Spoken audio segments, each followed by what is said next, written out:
What is it about the analog photography aesthetic that still makes it so relevant to today's digital age? Now, some filmmakers will say that the colors are simply richer, and some just like it for the nostalgia. But what about this generation that doesn't even know a time before Instagram? Why are they deliberately downgrading the image of their increasingly capable digital cameras to mimic a time they never even knew?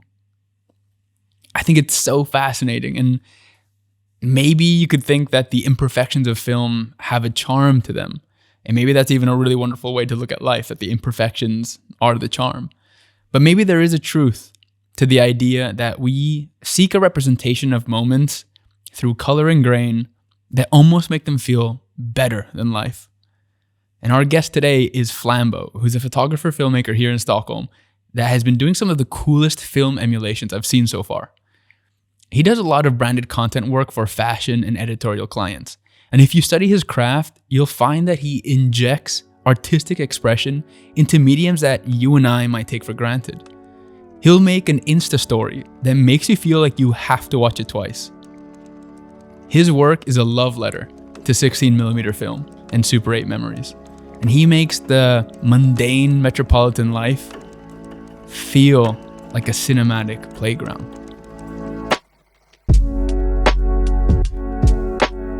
And I think you've done a really good job with emulating film. Like the way you've done halations on the highlights, I don't know how you do it. I mean, there's some... Is that DaVinci or is that it's like... DaVinci and power grades. Okay. I mean, I'm very much for DaVinci Resolve. Yeah. I love it, I think, and I like... They're the underdog right now, but they're starting to grow. Absolutely. And I think in the market, as anything, diversity is good. Mm-hmm. Even in this creative tool set market, I think the underdogs now that are coming are really good. And I think it makes a fair game in the market.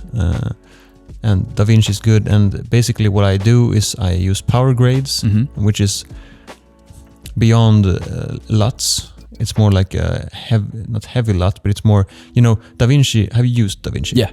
Yeah. I'm not too familiar with it. I usually use just Premiere's Lumetri. Yeah. But I know the basics of DaVinci. So basically, in the more node base, you work in nodes. So you have like this, it looks like they're basically layers.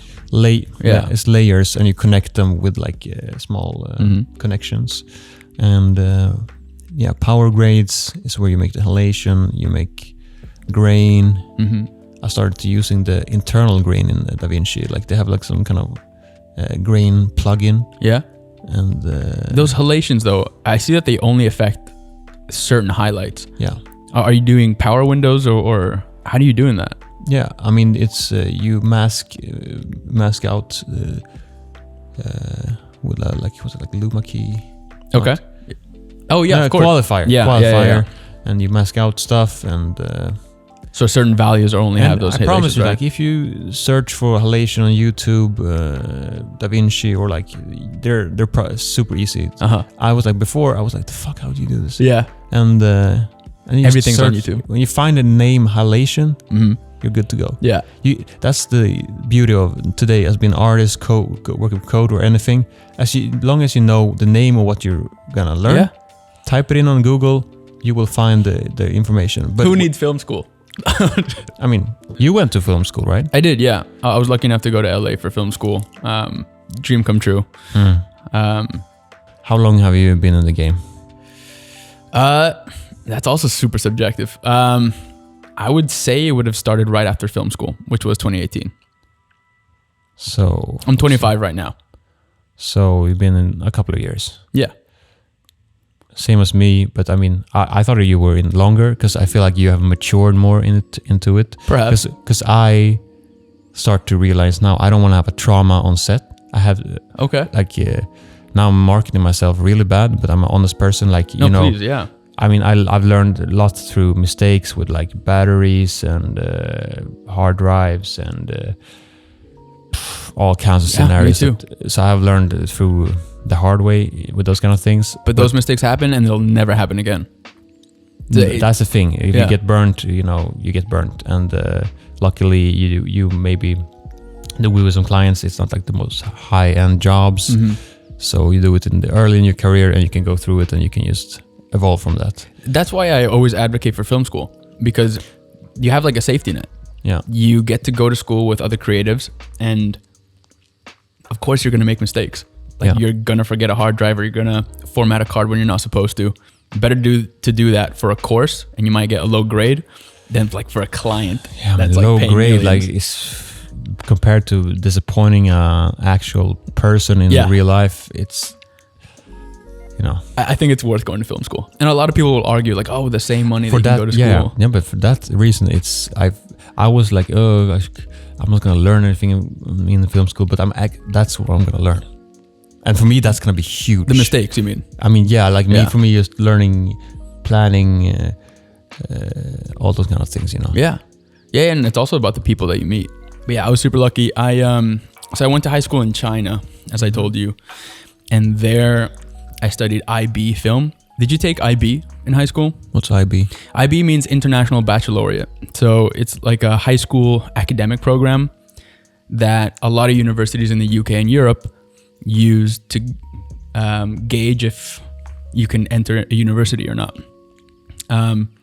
So I took IB film, and there we made a short film, and that film granted me a scholarship to a summer workshop in LA. Mm-hmm. And that summer workshop was starting film school. And I had already accepted film school in Syracuse in New York. So I told them, all right, let me do 1 semester in Syracuse, try it out, and then I'll come to you. So yeah, I went to LA, and dream come true. It's what I've wanted to do since I was 12. So 4-year program, got to meet amazing people, got to have that LA experience. Mm-hmm. Yeah, and then my visa as a student ended there. And I had the choice of either coming back here to Sweden or Spain, because I'm half Spanish. And I thought, okay, I haven't been in Sweden for 23 years. I kind of want to reconnect with those roots. Mm-hmm. So I moved back here and kind of like started from zero. Like literally had nothing other than like a cousin and an uncle. Shit. Yeah, that was kind of tough because you Reborn. spend... What? Reborn. Yeah, it kind of feels like that. Because you spend 5 years building contacts. And in this industry, a lot of what you do comes from contacts.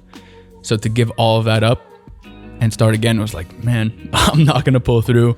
But then slowly doors start to open. You meet people, you get opportunities, you find a space like this, and then slowly things start to open up again. It is hard. I think also there's less opportunity here than there would be in LA. I mean, of course, we don't have the same kind of production here. But I feel like there's so much potential. Like Stockholm has such a creative city. There's so many talented people. Yeah. People like you or models who are diverse. There's just so much opportunity to do global work. Yeah.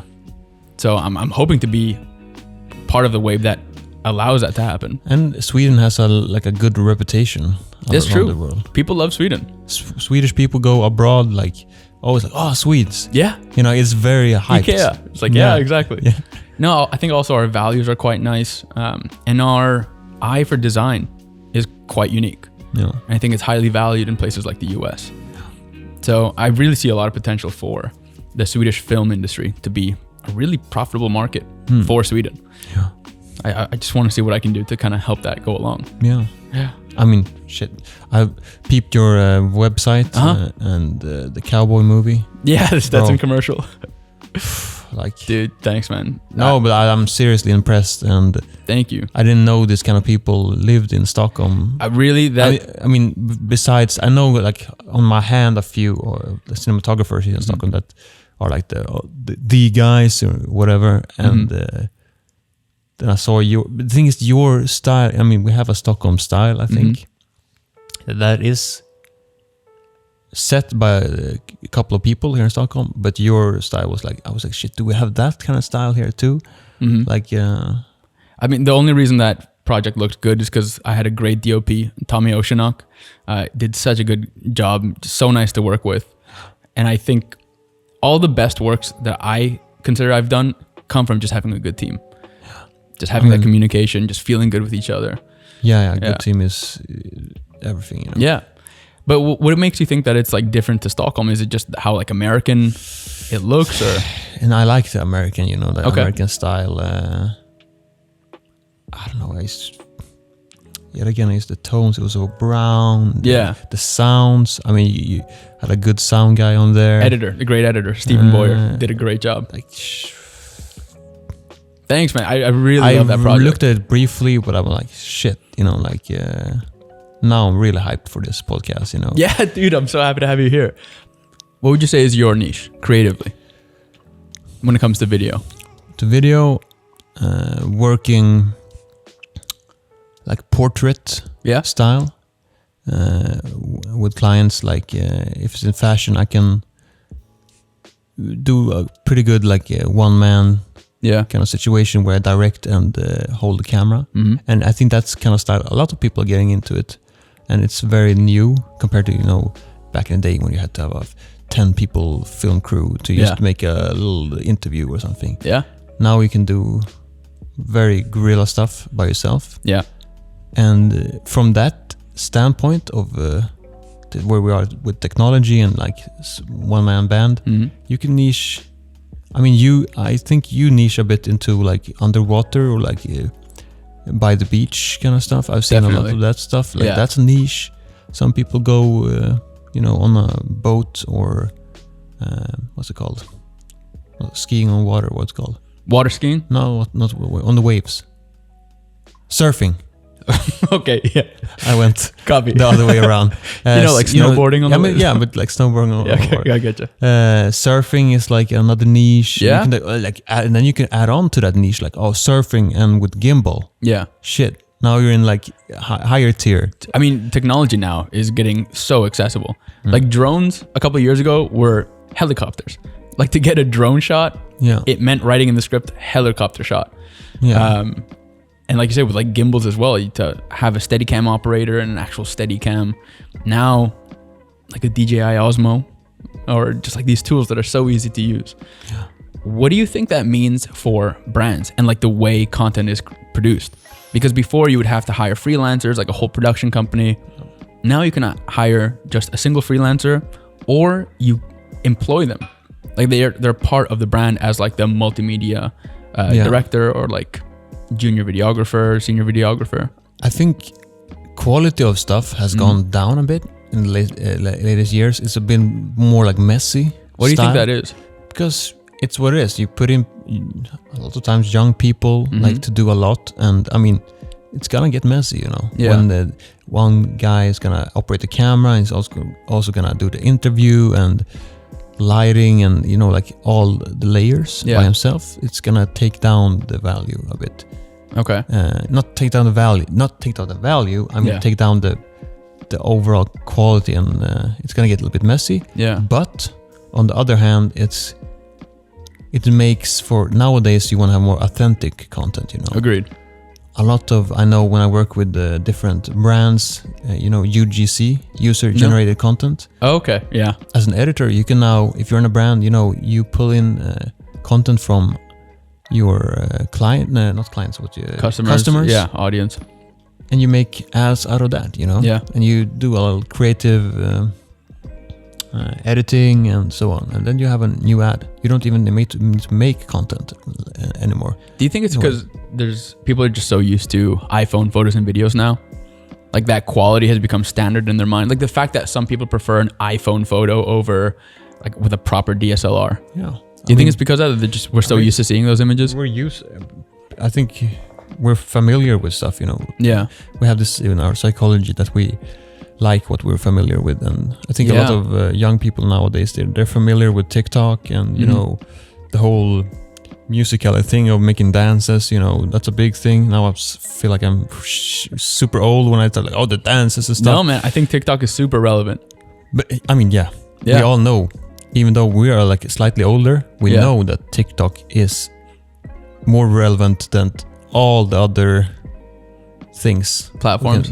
Platforms we can do, but at the same time we're like, I mean, have you been in this situation where like some client or something said like, could you, this all this landscape 16:9 work is great, could we do just a little something for TikTok? And you're like, well, what do you want? I think it's great, honestly. I mean, it's great. I'm all in for it. But I'm like, shit, like, but what? what do we do exactly? I think a lot of creatives and people like project managers and marketing teams are like, shit, what do we do on TikTok? Because we know the kids are there, the young people, and they're creative and so on. Yeah. And, I think obviously it depends on the brand. If you have like a really stylistic fashion brand, you could pull off just like a fun lifestyle video. Yeah. But since you said that you're kind of getting into instructionals, I think TikTok's a great tool for that instructional branded content. Like I remember when Vine was big, the American home supplier company Lowe's, they had a Vine account where they did 6-second DIY projects based on the things that they sold at their store. So imagine like TikTok for an online e-commerce for ingredients or like food, groceries. Yeah. You could do a 1-minute DIY or recipe based on the groceries that you could buy at the store. That's true. And you make it look super nice and it's quality content, but in the format of TikTok. I think there's so much potential, but it's not something you can really say in the moment, like, let's just turn the camera vertical. It's something you have to plan for. Definitely. Yeah. I mean, I've been doing this kind of content recently. Yeah. And all these, you say like, oh, this influencer on Instagram, she just does videos where she puts eggs and flour in a pot and, you know, she makes this like cake and she has millions of subscribers and whatever. But if you've been in a production where you do that, it's not easy. Like it takes time and, you know, planning, and to pump out one of those videos a day, 2 a day, I mean. But I think it kind of comes down to like the name of this podcast, Ingen Reklam Tack. People don't want to be sold to. Yeah. So I think, like you said, people want genuine content. Yeah. If they can tell that it's done by a huge production and it's done by a company, it doesnh feel genuine. I heard that last time, like yesterday, we did like a shoot for a Swedish hotel with us, high-profile chef from Sweden, and I mean, it was in a restaurant kitchen, but we tried to avoid the big lights, you know, we had around, like try to get them in angles where we can't really see them, because if we see them, it's a bit staged. Yeah. And my project manager, he said like he had another client, like a YouTuber. She was in the same niche and they were working on this YouTuber channel, and she was also like, it has to look like home. Okay. Can't look like some kitchen studio. Yeah.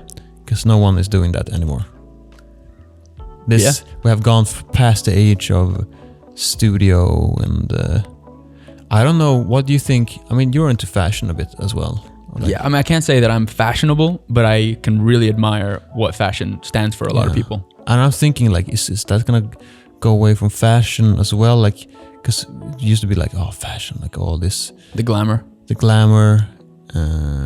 I think fashion is gonna stay. One thing I've learned from doing this podcast is that there's no right answer. There's no black or white.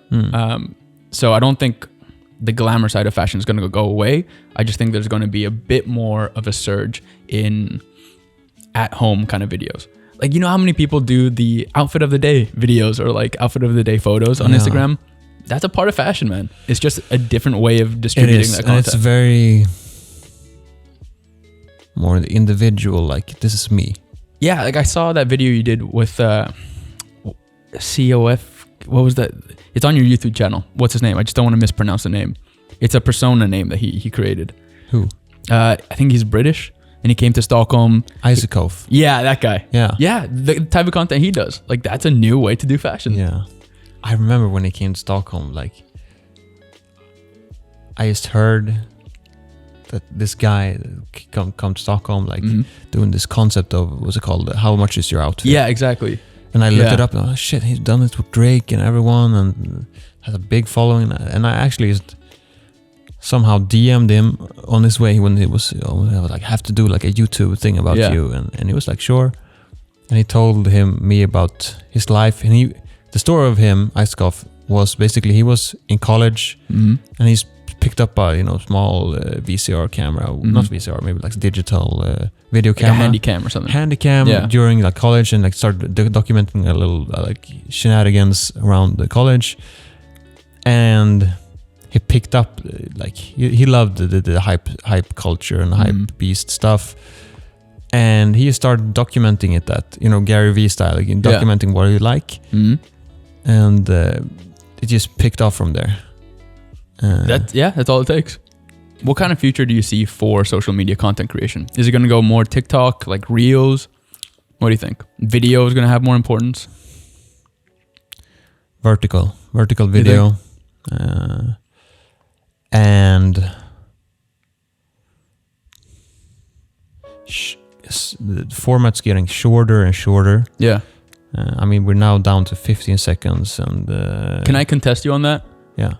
So yeah, I mean, there is this trend to go shorter and shorter, to get attention at least. True, but long form content is actually really interesting too, like Twitch. Like the fact that people can be streaming for 2 hours, 3 hours, and people just have them on, it's like the background. Yeah. Do you remember? I don't know if they do that nowadays. Like 1 year ago, 2 years ago, like I had the, Ty Lopez. Ty Lopez, like this no. Marketing guru or whatever. Like he did ads, pre-rolls on YouTube that were 3 hours long, or 2 or 3 hours long. Are you serious? Yeah, I think. And could you skip them? You could skip them. I know. But I remember, was it him or some other, maybe some photography course that had an ad that was 3 hours long. And I started looking at it, and I was like, and I forgot about the original YouTube video I was going to look at. That's wild. And then you look at shit, but wait, this is an ad. Yeah. I've been looking at it for like 20, 30 minutes. Yeah.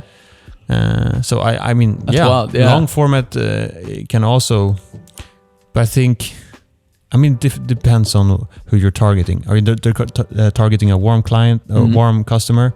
Sure, you're gonna invest into a longer video. But for the big corp and general crowd, you need to like swoop them in with the regular tricks in marketing, like something controversial, something sexy, something. Hold on, let me write this down. I'm just kidding. This is like the key marketing tricks. Some are a bit lowbrow. A lot of things are lowbrow. That works. But we're also going into new times. Recently, like with internet, like people around the world are so conscious. Yeah. Like we are aware of everything in the world, and and I think it's getting into a better place with that. Yeah. And marketers can't now just throw anything like lowbrow at people, and they just define lowbrow. I'm not too lowbrow. I mean, like sexist content. Okay. Fear content. I mean, fear content is always gonna be a part of media and a part politics of too. Politics, fear, but it's kind of like you can't fool everyone right now, like with fear. Like, do you know why fear is so popular? Because our brains have is it like 80-20% something? We're more prone to react to fear than. I don't know exactly. I read some book. It explained it so well. Where in a forest, species communicate with their own language to themselves, but the call of danger, like a chimpanzee screaming danger, every species knows what that call sounds like. Yeah. So, like this animal kingdom way of communicating, we all understand danger. Yeah. So much of like politics marketing is based on fear. Like if this doesn't happen, then X will happen. And people just react to that because we're like psychologically prone to understand the call of danger. Yeah. Dude, I love our job because it's like psychology as well. It's very much psychology. You like get to know yourself too the more you learn about others. Yeah. And have you heard of this a marketer friend of mine? He was thinking about, I've been more into the shouting kind of marketing, shouting. Like, shouting like CTA, here, clear. You like that? I mean, I like that. I'm so against that. I've been into that a lot. Yeah. I mean, that's because your podcast is, Ingen Reklam Tack. Ingen Reklam Tack. I know. I'm so against like the limited time only. Like, yeah, but I that's what I've learned. I did a marketing course that they were like, put the credit card in here, like funnel, set them on here, Sell. Short term, and but now he told me about this, like, Adam, I know you have the shouty way of doing it. But I've learned through marketing school, like sometimes you gotta whisper. Yeah, absolutely. Because if you whisper, people want more, you know. I think it's also, I mean, Gary Vaynerchuk talks about jab, jab, jab, right hook. That right hook is at sale, like the limited time only, but you have to jab to set up that right hook. You can't just constantly throw right hooks. You have to jab. Just post a photo on Instagram about how beautiful the day is in Stockholm, but make the caption in the voice of the brand. Don't try to sell. And then, like, my Instagram is all just jabs. Yeah, I think our own marketing I've done. I mean, this is the craziest thing. When I picked up my camera when I was 25, 24, my first gig was shooting Gary Vaynerchuk. No way. Yeah, I was not paid. I was just getting into this entrepreneur summit here in Stockholm for like, each ticket is like 10,000 Swedish or something. So it's not like cheap. I could never afford myself. But this friend of mine, not friend, at the time we were strangers. This older guy, shout out to Isar Serato, a creator here in Stockholm. Like this guy is amazing. He was like, yeah, you picked up a camera, like you want to come try something out, shoot at this summit thing. Yeah. And I went in there and I knew about Gary Vaynerchuk and I was like, shit, I'm good, this media guy, big dude, what a dream. And he did his thing there, and we had a small little alone time afterwards. And when you meet a famous person you admire and you're like, oh, I have all these questions, but you forget them. Oh, hi. Yeah, exactly. You become like the biggest fanboy of all time. There's an image of us. I mean, I can send it to you if you want to put it up here. Like, me and the Isar and the other videographer, like we stand around Gary, like we look like small boys, you know, like cheesing, just like looking up to him. And Gary's daddy, you know, it's like we're like, Daddy wants to play with us today, you know, like very excited. Like my eyes have never looked so like youthful and like it's crazy. That's adorable. But Flambo, so that comes from flamboyant. Flamboyant, yeah. Okay. And when was that moniker given to you? I was 21, maybe. Okay. It was before I got into the artist or accepting myself as a creative, whatever. Yeah. I mean, I kind of like that for you, Flambo. And this is a method, I think a lot of people, like it's very good method to get into anything in life. I like this whole thing of manifesting. Okay. And for me, it was like Flambo. I had this vision. Like I had like a vision board for Flambo. Like this, I branded myself before I ever was there. I like what you said. Like you branded yourself because that is a brand. Yeah. Even before I started, I was like, oh, you know, I wanted to do fashion and music videos and commercials and be this big photographer, elegant, living an elegant lifestyle in the city. Sure. Having nice clothes and perfume, you know, the smell of perfumes and, you know, flashes and red carpet, you know. Why was that appealing to you? It's the rock star dream. Okay. Everyone wants to do their rock star version of life. Like if you're a military, you want to do you want SEALs or what? I mean, you want to go into duty, you want to go travel to some other country, maybe do some good work. Yeah. If you're a doctor, you want to be Grey's Anatomy. You don't want to go on there. Like you want to do surgery. You want to. Yeah. You want to do. And then if you want a photographer, you want to do the fashion, the high fashion stuff. The more high fashion it is, and go to the elegant parties, and you know. Yeah, I'm afraid that might be like doing the art for the wrong reasons. Like one thing I noticed a lot in LA was so many people wanted to become actors because they wanted to be famous, and it wasn't because they wanted to act. Yeah, it's a fine line. It's a fine line. It's a fine line, and I've audited myself a lot of times. Like when I started like doing photography, I was like, I maybe should try shooting like portraits of a person, and because I remember my first portrait shoot was actually not an actual person. Okay, it was the mannequins in the H&M. Sure, yeah. In Götgatan here. Easy to work with. Yeah. No attitude. no attitude, no like... they kind of hard taking directions though. Yeah, like, they just don't listen. Yeah, they stand there and like... They always want to do through the window shots. One pose always too. Through the windows. Like. Yeah, exactly. Dude, horrible. Yeah. So I did that, and my friend of mine, he was like, we should get you a real model or something. And that never happened. But I asked a lady friend from my suburb that I thought like had like look that would be easy to work with. And I did a shoot with her, and that was my first portrait shoot. And from that on, I was sold. You know, like I loved portrait shooting, and I was like obsessed with it for a while. Dude, connecting with someone is so nice to do on a portrait shoot. Yeah. And just also when you have this love for light and framing, it feels like you're creating something with someone. It's such a bond. It's so nice. Yeah. And then I like a lot of photographers, male photographers. So I went in like, shooting like pretty girls from Instagram is amazing. I'll do some more of this, and I learned a lot. And socially I grew a lot from that. That's so true. It's kind of tough because I mean I started my career in LA, which is so based on physical attraction. Like, because people say like I've been to LA, and I'm like, how was it? Like, because I've been to New York and I loved it. I've never been to LA. It's like, but Adam, it was so superficial. Like, I mean, it depends where you go. Obviously, like we said, no black or white. I was lucky enough that I went to school with people who were really grounded. And a lot of people who live in LA aren't from LA. They're people from like Kansas who are trying to follow their dream. And they're just good people. But of course, there's another side of LA, which is just, how do I look in this dress? How do I look in this suit? Very superficial. But that comes from something, right? I think it comes a lot from, you have to like talk the talk. Like you have to.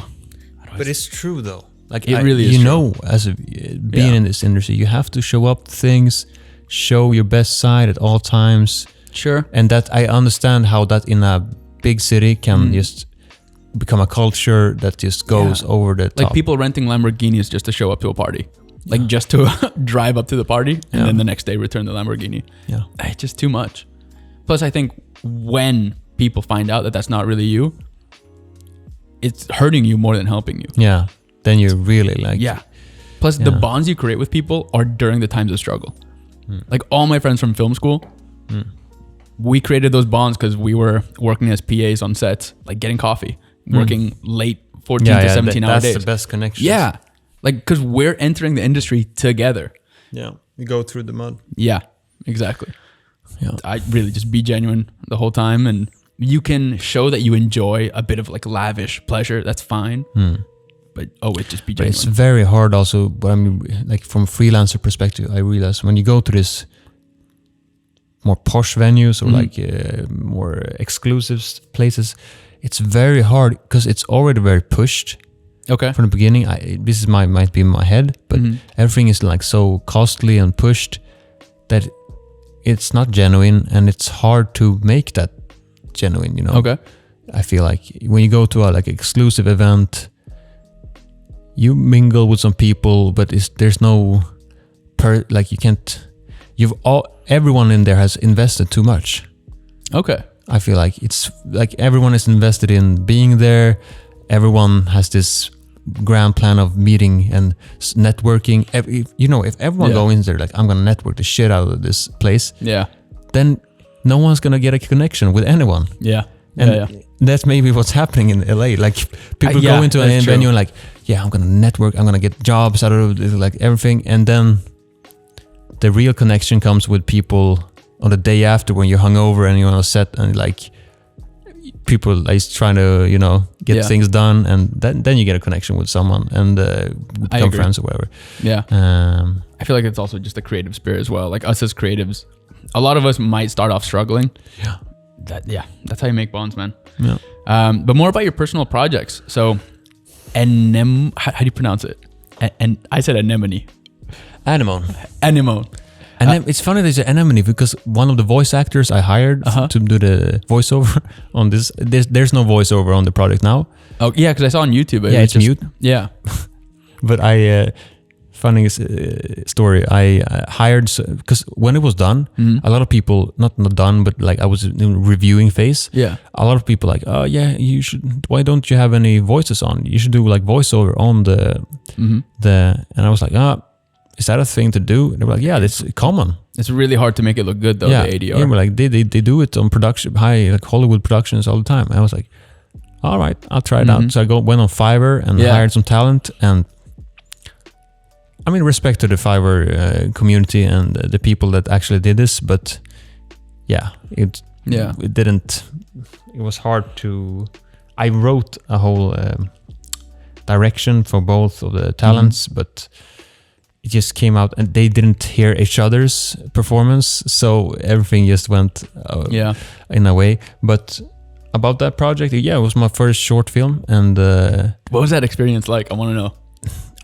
I like you said on the cowboy movie, I went out of the role of being a DOP or like hovering camera. I was like, shit, my other friend is gonna operate this. I'm just gonna do everything else, like directing and just be on set and just see that the vision comes through, like a more like a leader position. And it was first time for me, and it was amazing. I think it's a huge skill to learn, and it's so tough relinquishing that control, because maybe when you start off doing everything, you're just used to having that control.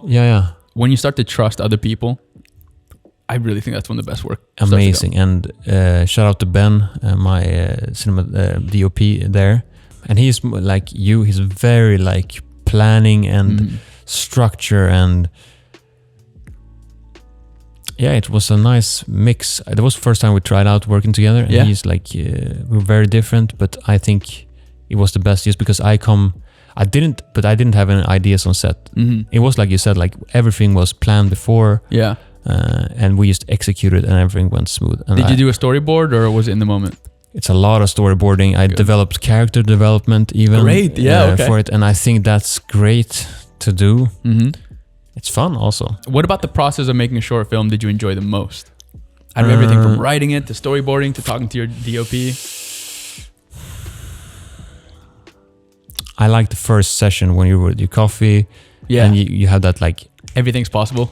Everything's possible, and you just write, and these new things come as you sip. Each sip of the coffee, something new comes out. Sure. And then you sit on the end of the day, like everything is a bit scattered, but you got it out. I think that's the best part. Yeah. What was it like working with actors? Did you direct them in a different way as you might direct the model? No. Same way. It's actually the same way. Okay. And I think with the models also, it's the same way. Yeah. And I love models that have gone to acting school. I think it's huge. It's huge. Yeah. I think agencies tell models to do that, and really? They think like go to acting school. I think they really should. I mean, well, for two reasons. One, for like the kind of mindset that you get put in when you're in front of a camera, but two, because there's just such a rise in video.